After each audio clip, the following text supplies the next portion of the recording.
जिस मन पर शब्दों का आक्रमण हो, वो मन तो निरंतर ही खोज में खोया रहता है। कभी शास्त्रों में, कभी पर्वतों पर, कभी समुद्र के किनारे, तो कभी तीर्थ स्थलों पर, कभी मंदिरों में, कभी वन में। किंतु जो वो खोज रहा होता है वो कभी मिलता नहीं, क्योंकि मन तो अभी भी स्थिर नहीं। वो व्यक्ति जहां भी रहे पुत्र, जहां भी जाए और जहां भी खोजे। तुमने भी सदैव शब्दों पर ध्यान दिया है कार्तिक, भले ही वो मेरे शब्द हो या किसी और की। तुम्हारी प्रतिक्रिया तो उन शब्दों पर ही आती, और जो मन केवल शब्दों को सुनता है, वो उसके निहित अर्थ से स्वयं वंचित रह जाता। शब्दों की सत्यता को समझने के लिए, उनकी अनुभूति के लिए, मन में शांति के साथ साथ रिक्तता भी अनिवार्य है, शून्यता भी अनिवार्य है। मन में इतना स्थान होना चाहिए पुत्र कि वो शब्दों के परे पहुंचने की यात्रा कर सके। किंतु मन कभी शून्य नहीं रहता, रिक्त नहीं रहता। वो सोचता है कि शब्दों का आधिक्य ही ज्ञान अर्जन है, शब्दों से ही ज्ञान है, इसलिए शब्दों का संचय करता रहता है। मन ये नहीं जानता कि परम ज्ञान तो शब्द अतीत है, एक अनुभूति जिसे शब्दों से बांधना असंभव है। शब्दों का अपना मूल्य क्या है कार्तिक? कुछ भी नहीं। जब भी कोई ईश्वर का नाम लेता है तो क्या ईश्वर मात्र एक शब्द में ही सीमित हो जाते? नहीं, यहां शब्द सत्य नहीं, सत्य है वो अनुभूति जो इन शब्दों में विद्यमान है। यदि शब्द ही सत्य होते तो मात्र भोजन कह देने से व्यक्ति की क्षुधा शांत हो जाती। इसीलिए महत्ता शब्दों की नहीं पुत्र, उस अनुभूति की है जो उन शब्दों से संबद्ध है। यदि शब्द नहीं भी होते तो वे ईश्वर अवश्य होते। यदि शब्द नहीं भी होते तो सुख और दुख की अनुभूति अवश्य होती, जल की शीतलता की अनुभूति होती, सूर्य की ऊष्मा और चंद्र की शीतलता की अनुभूति होती, प्रेम की अनुभूति होती। किंतु यदि अनुभूतियां ना हो तो शब्द निरर्थक है। शब्दों से तृप्त हो जाना ज्ञान का अंत है, अज्ञानता का प्रारंभ है। ज्ञानी वही है जिसके पास अनुभूतियां, अनुभव, और उसके लिए मन को शांत व रिक्त तो करना ही पड़ेगा पुत्र।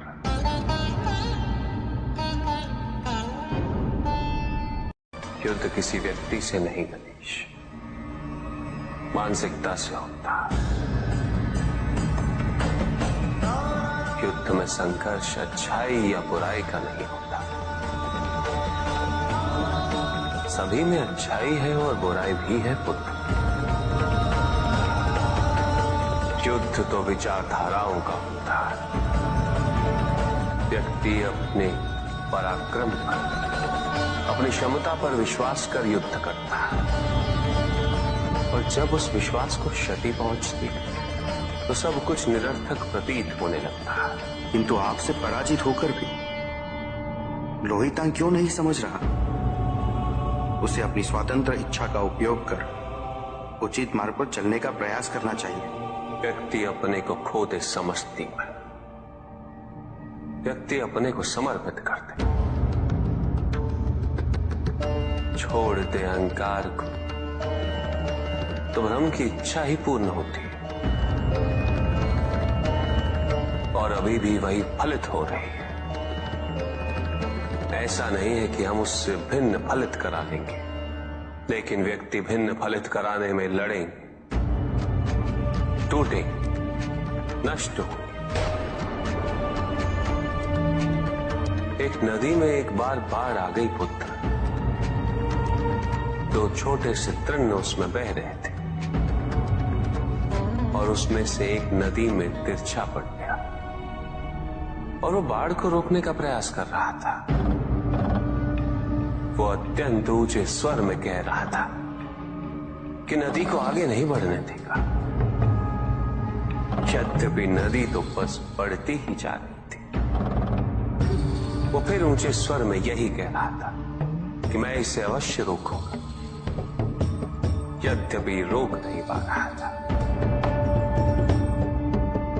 नदी को तो उसके संघर्ष का कुछ भी पता नहीं चल रहा था, किंतु नदी को उसके होने या ना होने से क्या अंतर। उस कण के लिए तो यह अत्यंत महत्वपूर्ण था। उसका जीवन तो संकट में था। वो तो बस बहे जा रहा था। वो जहां भी पहुंचता, किंतु उससे पहुंचना तो संघर्ष करके ही था। किंतु ये बीच का क्षण, ये बीच का काल दुख, पीड़ा, द्वंद्वता का काल है। वहीं दूसरी ओर जो दूसरा तृण था, उसने अपने को समर्पित कर दिया। वो तो नदी में सीधा पड़ा हुआ था। नदी के प्रवाह के साथ साथ बहता जा रहा था और उसे ऐसा प्रतीत हो रहा था जैसे कि वो नदी को दिशा दे रहा है, उसे प्रवाहित होने में सहायता कर रहा हो।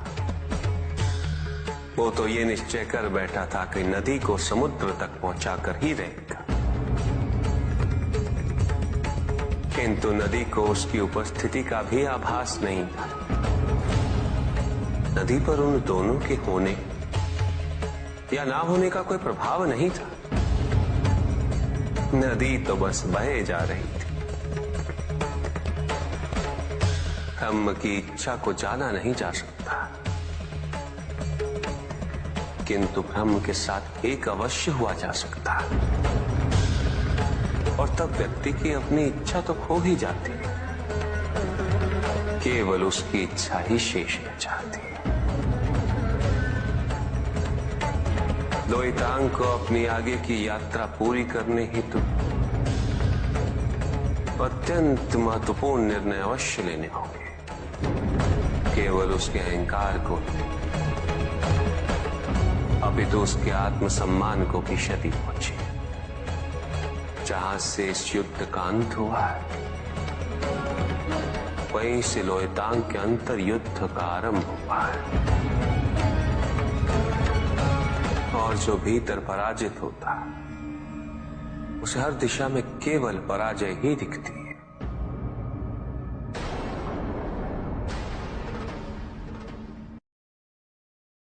एक प्रश्न पूछ सकता हूं? अवश्य ऋषि कश्यप। जहां प्रश्न नहीं वहां जिज्ञासा नहीं,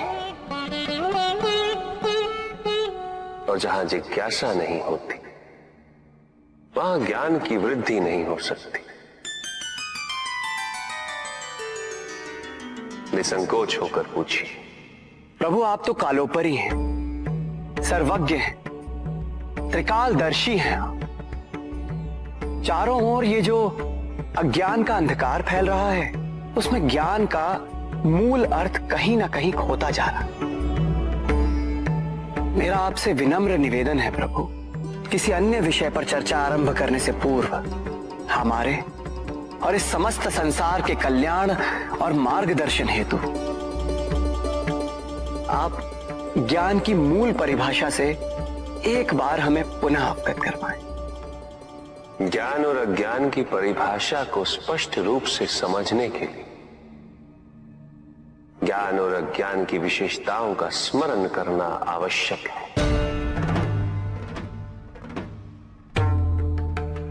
जिसके कारण स्वार्थ, विनाश, क्रूरता, अशांति और भय में वृद्धि हो। वो अज्ञान है। किंतु जो व्यक्ति को उदार, निर्भीक, सहनशील और विनम्र बनाए, वही ज्ञान है। अज्ञान की शक्तियां दुरुपयोग करने हेतु प्रेरित करती हैं, किंतु जो अपनी शक्तियों और अपने सामर्थ्य के प्रति अपने उत्तरदायित्व को समझाए, जो न केवल अपने अपितु अपने से पहले संसार के उद्धार हेतु प्रोत्साहित करे, वो ज्ञान है। ज्ञान का मूल उद्देश्य ही परोपकार है, सृजन है। दूसरों की भावनाओं को समझना, उनका आदर करना, यही ज्ञान है। क्योंकि ज्ञान हमें न केवल अपने अपितु दूसरों के दुख और सुख के प्रति भी संवेदनशील बनाता है। किंतु जो दूसरों की भावनाओं का अनादर करे, उसे ज्ञान की श्रेणी में कैसे रखा जा सकता है? अज्ञान के कारण व्यक्ति सांसारिकता में बंधता जाता है, मोह माया में उलझता जाता है। अज्ञान परम सत्य से दूर ले जाने का माध्यम है, किंतु ज्ञान व्यक्ति को परम सत्य की ओर ले जाता है। ज्ञान मुक्तिदायक है, मोक्ष का मार्ग है, और इस मुक्तिदायक ज्ञान का सर्वोच्च रूप है आत्मज्ञान, और यही ज्ञान की पूर्णता भी है। सभी के उद्धार के लिए मैं आपसे निवेदन करता हूं, भक्ति का उचित मार्ग बताए हमें, ताकि मेरी भांति दूसरा कोई भूल ना करे। भक्ति मुक्ति का आधार है पुष्पधन, और मुक्ति तो केवल समर्पण से ही संभव होगी। और समर्पण के प्राय भक्ति कब मोह में परिवर्तित हो जाती है।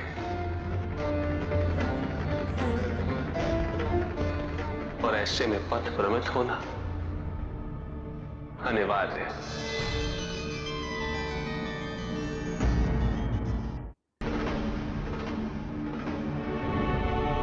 प्रभु, तांडव की परिभाषा क्या है? क्या है तांडव? उसे आरंभ करने से पूर्व मन में कैसे भाव होने चाहिए? तांडव नृत्य जगत की 5 क्रियाओं का संकलन है। सृष्टि, स्थिति, प्रलय, तिरोभाव और अनुग्रह, अग्नि, जल, वायु, पृथ्वी और आकाश। मेरे नृत्याकार शरीर के 5 मुख, इन्हीं 5 भूतों से ब्रह्मांड का निर्माण होता। पृथ्वी से सभी भूतों के शरीर बनते हैं और उनका पालन जल से होता है, और संपूर्ण भूतों का अंत अग्नि से होता है।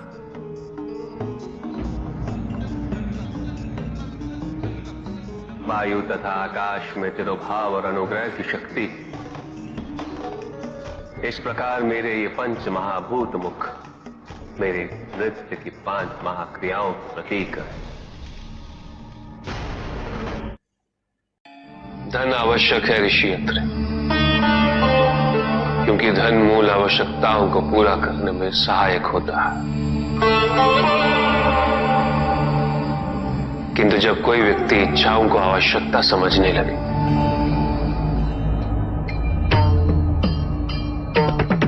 तो धन कितना ही क्यों ना पर्याप्त नहीं होता,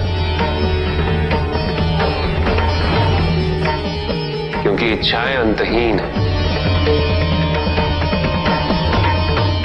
इसलिए मनुष्य कभी ना समाप्त होने वाली इच्छाओं की पूर्ति हेतु धन संचय को ही अपने जीवन का लक्ष्य समझ लेता है,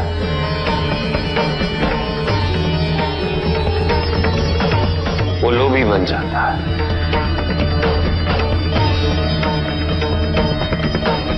वो भूल जाता है कि उसके जीवन का मुख्य लक्ष्य ईश्वर के समीप आना है।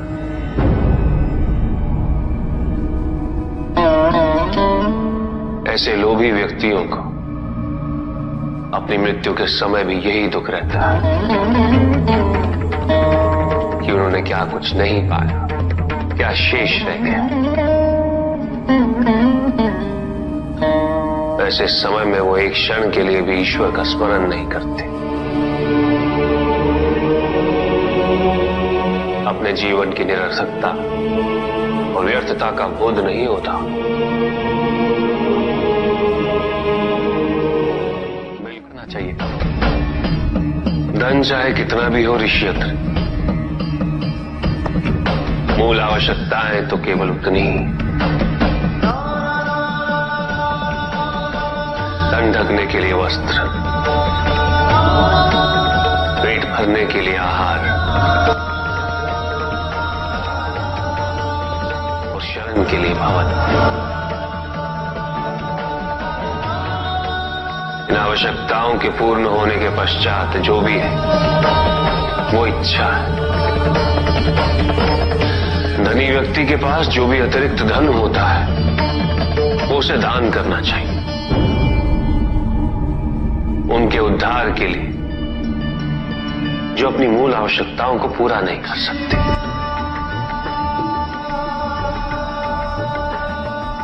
ऐसा करने से संसार में समानता होगी, द्वेष नहीं होगा, सद्भावना बनी रहेगी। किंतु कुछ व्यक्ति इस तथ्य को समझ ही नहीं पाते। उन्हें अपने एकत्रित किए हुए धन से इतना मोह हो जाता है कि वो उसका एक अंश भी किसी और को नहीं देना चाहते।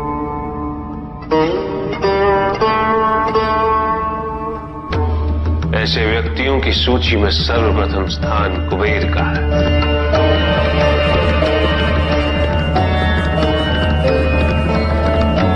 इस संसार में सबसे अधिक धन उन्हीं के।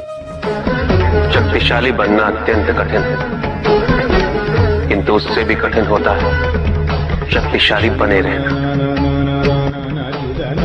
और इसके लिए आवश्यक है कि हम शक्तियों से प्राप्त हुए उत्तरदायित्व का सम्मान करें।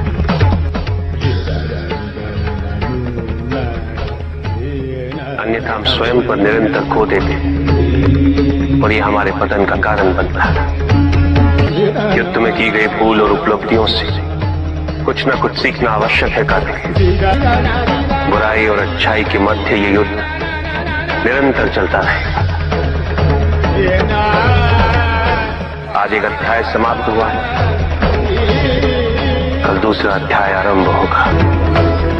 जब तक इस समस्त संसार में बुराई है तो अच्छाई भी होगी, किंतु अच्छाई और बुराई के युद्ध में जीत सदैव अच्छाई की ही होगी। प्रभु, क्या संसार में केवल सुख का होना संभव नहीं है? प्रत्येक आत्मा का लक्ष्य केवल सुख की प्राप्ति ही तो है।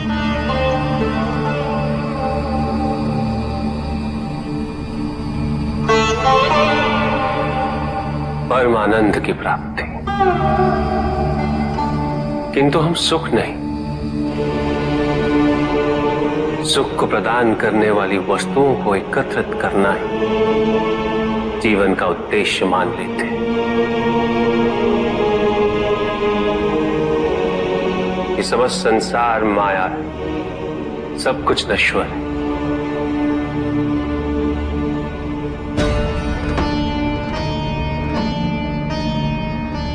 जिन वस्तुओं को हम सुख का सोच समझकर एकत्रित कर रहे हैं वो सदैव नहीं रहेंगे। जो व्यक्ति सत्य को जानते हुए भी लोभ का परित्याग नहीं करते वो सदैव इन्हें खोने के भय में जीते।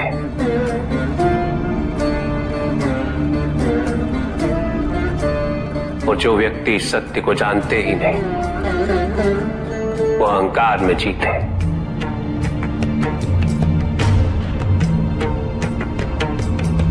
और जहां अहंकार और भय उपस्थित हो, वहां सुख कैसे रह सकता?